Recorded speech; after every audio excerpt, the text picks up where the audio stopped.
I've been at Paulo for 15 years. So I started as a wastewater treatment helper and just working and learning the job and sort of acclimating to the culture at Paulo. And within a few months of interacting with people on the floor and management, I was very quickly inspired by the equity that is built into our corporate structure, our management structure, and our structure of people that actually work on the shop floor. So there was a lot of inspiration there, and I realized that I was at a place that had whatever opportunity I was willing to do whatever it took to achieve.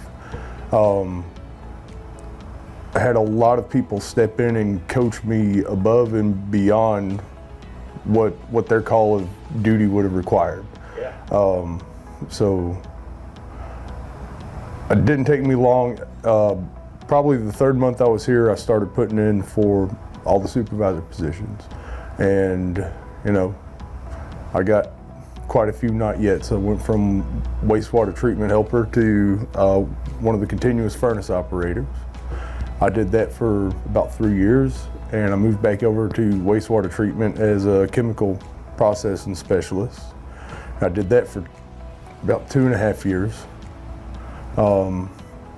I believe the second supervisor position that I put in for was during my time as a chemical processing specialist.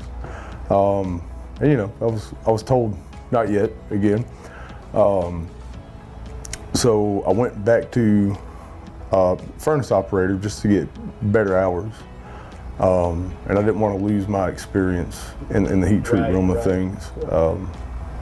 And I did that for about 3.5 years before I went to a shift lead position after I was told, no, not yet, the fourth time, right? So it was recommended in some of my coaching after each time, I didn't quite make the cut. The day that I made the gold standard for the chain racks, I was pretty proud of that. That was my first really successful sort of systemic change to any of the processes.